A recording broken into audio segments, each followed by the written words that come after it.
What's up, everybody, and welcome to Rocky Watches Movies. Today we're taking a deep, immersive plunge back into 1987, into a series that not only redefined the primetime family sitcom, but also pushed network boundaries in ways that still echo through television history. We're talking about none other than the dysfunctional family favorite, Married with Children. This outrageous sitcom, which introduced audiences to the brazen Bundy clan, ran for a whopping 11 seasons and changed the face of the fledgling Fox network forever.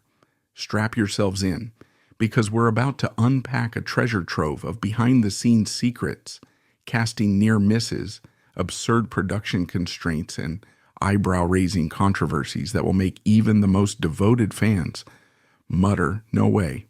So buckle up, grab a brewski, and get ready for a wild ride down memory lane with more than just 20 things you never knew about Married with Children, as we'll add layers of historical context and dimension to every tidbit. Believe it or not, the iconic dysfunctional Bundy family you know and love almost looked startlingly different right from the start. In the show's original pilot, Tina Caspary, familiar from Silver Spoons, took on the role of Kelly, and Hunter Carson played the boy we'd soon know as Bud. On paper, these choices might have seemed workable, but casting chemistry can be as elusive as lightning in a bottle. While Caspary had experience, something about the dynamic with Ed O'Neill's Al Bundy didn't quite gel. It was during that delicate pilot stage, a time when many shows retool before finalizing their direction, that producers made a crucial decision. They brought in Christina Applegate and David Faustino, forging the legendary Kelly and Bud pairing that would forever define the Bundy kids. The rest, as they say, is television history. Yet it's intriguing to imagine a parallel universe where Kelly and Bud never would have captured the cunning, yet strangely endearing family vibe that carried the show for over a decade. If you've ever watched the opening credits closely, you might have felt a hint of recognition. The interstate footage features a station wagon that some swear belongs to the Griswold family of National Lampoon's Vacation fame. Although it's a persistent rumor, the truth is more nuanced. The footage wasn't lifted directly from the 1983 Chevy Chase film, but it may well have been sourced from leftover stock that had a similar aesthetic. In those early days, Fox was a hungry new player in the TV landscape, scrambling for any cost-saving method. Stock footage and clever editing were just a few ways the show managed to sneak by on a shoestring budget. Speaking of tight budgets, there's a legendary story from Season 2's Master the Possibilities. Buck the dog goes on a shopping spree, but the truth behind those so-called store-bought treasures is that many of the props came directly from the cast and crew's own homes. This kind of resourcefulness was born of necessity. Fox was not yet the juggernaut it would become after hits like The Simpsons and Beverly Hills, 90210. Married with Children was a cornerstone of the network's attempt to establish an irreverent identity distinct from the big three networks. Even Peggy Bundy's trademark look underwent an evolution, stunted by limited resources. Katie Sagal didn't get her proper wig until Season 3, meaning that earlier episodes required even more improvisation to bring the gaudy, unforgettable Peggy to life. Not every escapade of the Bundy family made it onto the airwaves. One infamous Season 3 episode, I'll See You in Court, was deemed too risque for broadcast in 1989 amid rising scrutiny.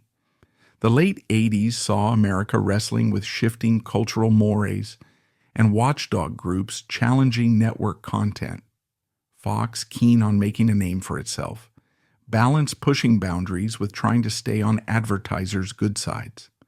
That controversial episode sat shelved until 2002, when it finally emerged, albeit edited, on the FX network, a time when cable television standards allowed for more daring content. Imagine a drastically different show, The original pitch once considered legendary comedian Sam Kinison as Al and the fiery Roseanne Barr as Peggy. Their agents, however, had other ambitions, steering them toward film or other projects rather than taking a risk on a still untested new network. Even more shocking is that Michael Richards, before he immortalized the physical offbeat antics of Kramer on Seinfeld, tossed his hat into the ring for the role of Al. Just think of a timeline where Richards' manic energy shaped Al Bundy's grumbling cynicism. Television might have been very different indeed. The story of how Ed O'Neill landed the role of Al is a perfect accident of fate. A Fox executive saw O'Neill playing Lenny in a production of Mice and Men and spotted a subtlety in his performance that resonated with what they wanted for Al. During auditions, while others fought to stand out with bravado, O'Neill leaned into the character's weary resignation. By simply taking a deep breath, slumping his shoulders, and exuding that signature "the world is against me" aura, O'Neill captured Al's soul on the spot. O'Neill didn't conjure Al's persona from thin air. He channeled old uncles and an irreverent high school buddy, blending their real-life quirks into Al's woefully downtrodden swagger. Ironically, when Married with Children premiered, O'Neill's hometown of Youngstown, Ohio, didn't even have a Fox affiliate. Many who might have recognized themselves or their neighbors in Al Bundy's scowl missed out on watching him rise to pop culture infamy from the start. Behind the scenes, O'Neill once toyed with the idea of a grand series finale in which the Bundys strike it rich in the lottery, only for a tornado to obliterate their newfound wealth during the celebration. A grim, comic reminder that fate never lets the Bundys win for long. While Married with Children earned its place in television history, attempts at launching spin-offs struggled. The most notable was Top of the Heap, starring a pre-Friends, Matt LeBlanc, as Vinny Verducci, Kelly's sometimes boyfriend. The show tried to replicate the original's magic but sputtered out quickly.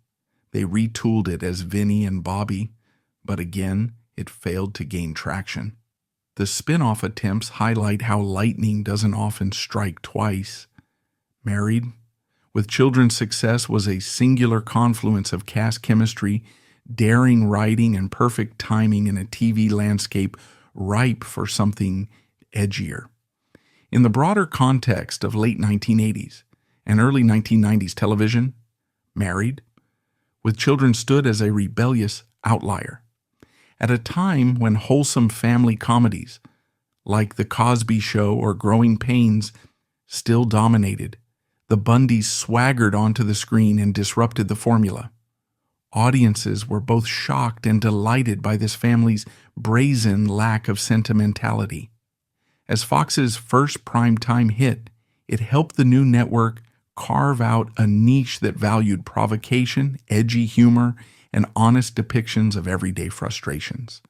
The show's irreverent take on the blue-collar struggle paved the way for future anti-hero sitcom dads and working-class families who didn't always hug it out at the end of every episode. In hindsight, Married with Children serves as a cultural flashpoint. Its existence signaled America's shifting appetite for television that broke rules and challenged standards. From the scrappy beginnings when cast members were practically scavenging props from their living rooms to the controversial episodes shelved for over a decade, this show's production was a roller coaster that mirrored the Bundys' own ups and downs. The behind-the-scenes changes in casting, the near miss of comedic legends, and the clever cost-cutting measures highlight the show's underdog spirit. This was not just another sitcom, it was a scrappy revolution that burned itself into our collective memory. So when you watch Al slump on that couch, Peg strut in leopard print, Kelly flick her hair, or Bud scheme for attention, remember the untold stories pulsing underneath the laughter. We've barely scratched the surface of the bizarre and brilliant universe that brought the Bundys to our screens. These casting gambles, network gambits, and production struggles culminated in a long-running, groundbreaking success that proved this famously dysfunctional family was exactly what a changing audience was craving.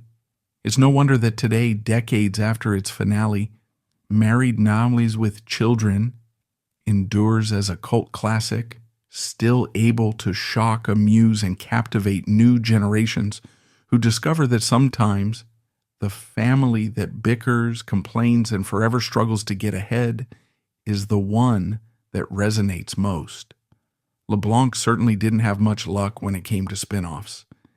Years after Married with Children took the world by storm, he would go on to lead the Friends spin-off Joey, which, like many sitcom spin-offs, faced critical scorn and struggled to capture the original show's magic.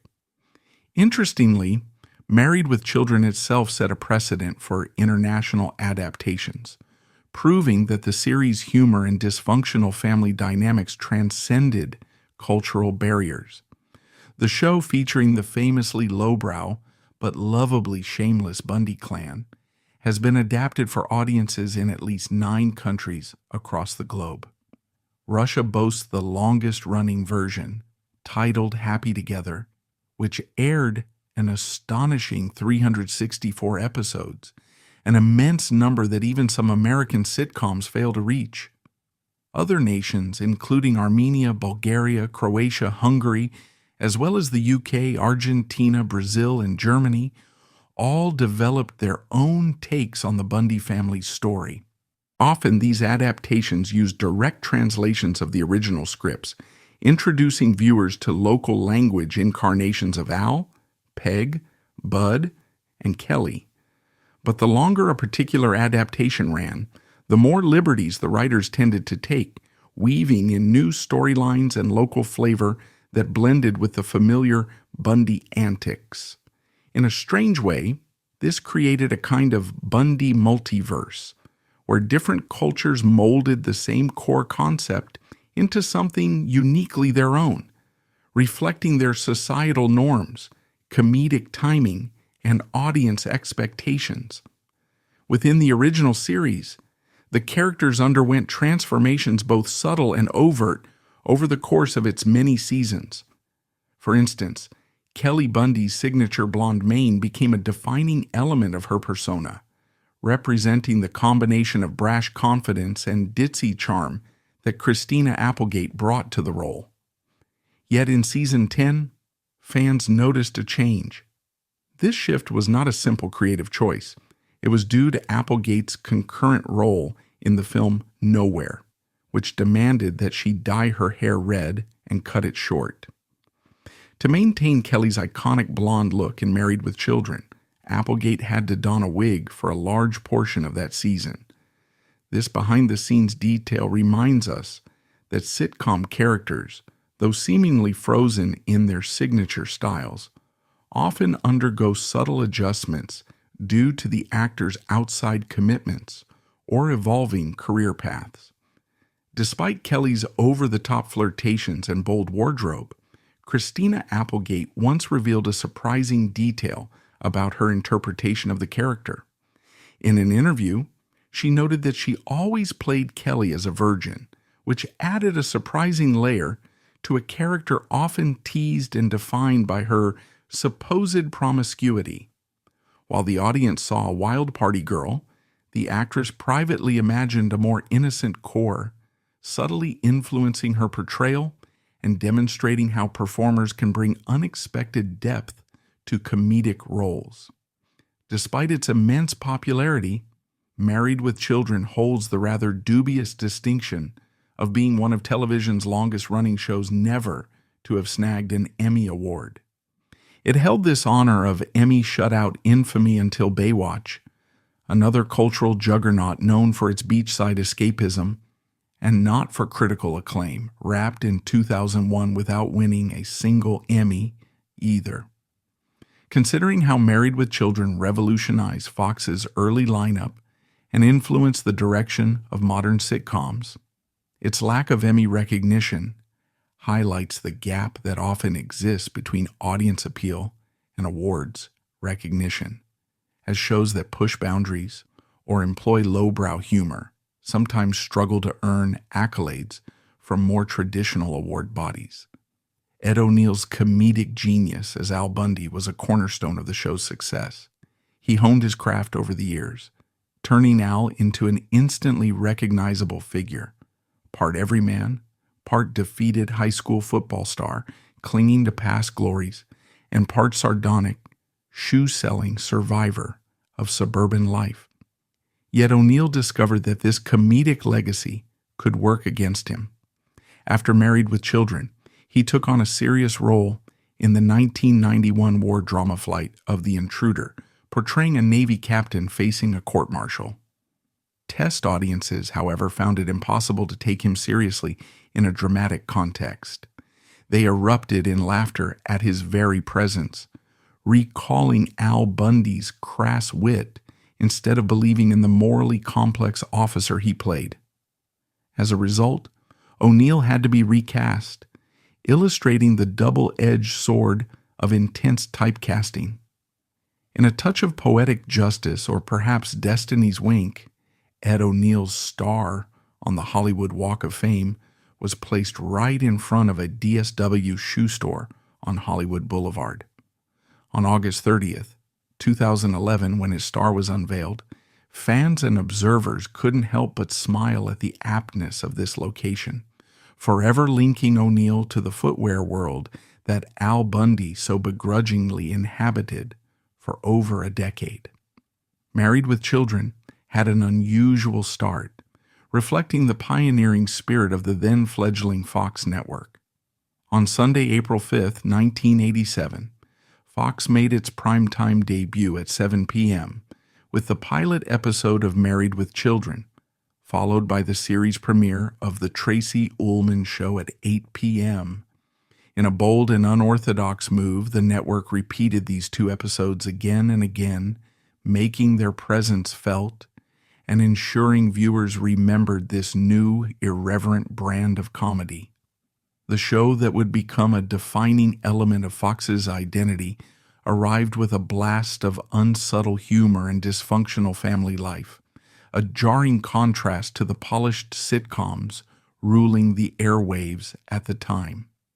Ed O'Neill's experience with the show's cancellation is a tale all its own, highlighting how abruptly the television industry can move on. While on vacation, he overheard a couple discussing a newspaper article about Married with Children's end.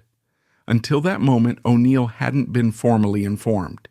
He graciously thanked them for their unintentional scoop by treating them to a meal. An odd but charming anecdote that epitomizes the unpredictable intersection of celebrity and everyday life. Talk about a vacation buzzkill, discovering the end of your long-running series in such a haphazard way. As for O'Neill's compensation by the end of the show, his comedic talents were financially validated. He reportedly commanded over $500,000 per episode, making him one of the highest-paid actors on television at the time.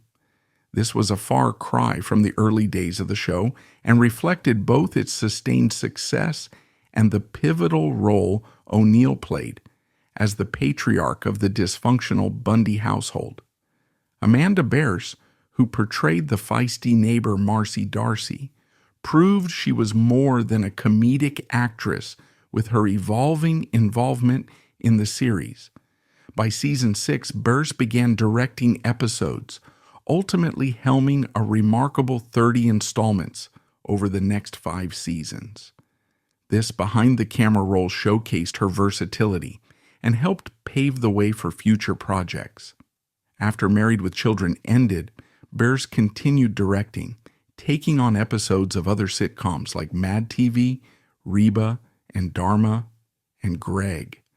In a satisfying show of camaraderie and ongoing professional relationships, she even reunited with Christina Applegate by directing 2 episodes of Applegate's later series, Jessie. Bearse's career trajectory is a testament to how sitcoms can be fertile ground for developing talents beyond acting, and how colleagues often find ways to collaborate long after their original show wraps. Actor Ted McGinley, known for joining established series mid-run, was cast as Jefferson Darcy, Marcy's new husband. He had reservations about Jefferson's initial portrayal, feeling the character was too much of a wuss, lacking backbone and assertiveness. Responding to this creative discontent, the writers took Jefferson in a wildly different direction, eventually revealing him as a secret agent. This unexpected twist turned him from a soft, dependent figure into someone with secret layers of intrigue. The fact that a sitcom known for its raunchy, blue-collar humor found room for a spy narrative underscores the show's willingness to defy expectations and keep the audience guessing. This evolution also highlighted the producer's responsiveness to actor input, demonstrating that even in a world dominated by big personalities and established formulas, creative adjustments could keep the show lively and its cast engaged. Married with Children's impact went beyond laughter and lowbrow jokes. It reshaped viewers' understanding of what a sitcom family could look like and how far a show could push comedic boundaries on network television. The Bundys were the anti-Cosbys, celebrating dysfunction, embracing insolence, and reveling in crass humor.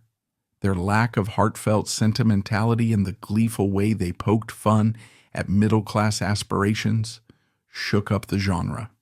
Instead of presenting moral lessons at the end of each episode, Married with Children often ended on a sardonic note, delighting those who craved a sitcom that refused to wax sentimental. Over time, the series' cultural influence became evident in how other shows borrowed its irreverent tone, or how critics and audiences came to appreciate the comedic archetypes it established. The hapless, underachieving father, the glamour-obsessed, lazy housewife, the teenage daughter who weaponizes her sexuality for attention, and the socially awkward, misguided son. Even though critics might have been slow to acknowledge the show's genius through awards, its status as a groundbreaking and persistent pop culture force remains indisputable. As the years passed, some of these facts emerged from cast interviews, production notes, and behind-the-scenes anecdotes, painting a richer, more complex picture of the show's legacy. For instance, the idea that Christina Applegate approached Kelly as secretly innocent contrasts sharply with the character's public persona.